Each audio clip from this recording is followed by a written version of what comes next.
हे कवितेन कवी भुरग्यांक निसर्गा लागीं व्हरता. निसर्गांतल्या एका जिवाची तो वळख करून दिता. कवितेन भिरमुटेच्या रंगाची आनी तिच्या उडपाच्या तरेची वर्णनां आसात. तिचे सोबीत आनी लकलकपी तशेंच भांगराळे पांख हाचें वर्णन आसा. कवितेन कवीन भुरग्यांक भिरमुटीचे बारीकसाणीन निरीक्षण करपाक सांगलां.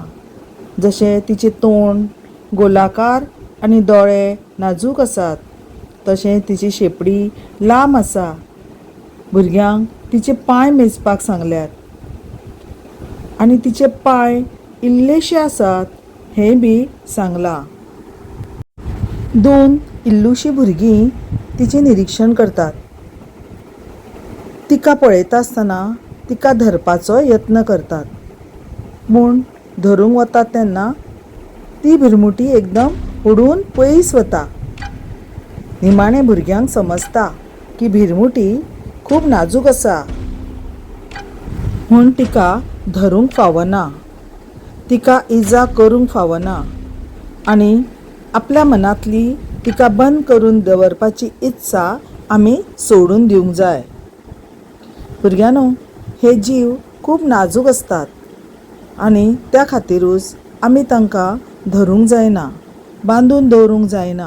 हें सदांच तुमी लक्षांत दवरात. आमच्या निसर्गान अशे आनीक जायते जीव आसात. तुमी ह्या जिवांचें निरीक्षण करात, तांचो आदर करात आनी तांचे बद्दल खूब खूब म्हायती मेळयात. देव बरें करूं. आतां कविता चालीन म्हणुया. रंग रंगयाळी भिरमुटी भीर भीर भीर भीर था. सोन्याळे पाखान पाख तिचे शीर शीर शीर शिरता. नकळटा अशी भिरमुटी लवच बडयेर येवन बसली.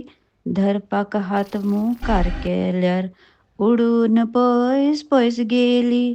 गोल गोल तोंड तिचे वाटकुळेच नाजूक दोळे. फाटल्यान शेपडी येतली लांब, इल्लूशे पांय कितले ते सांग.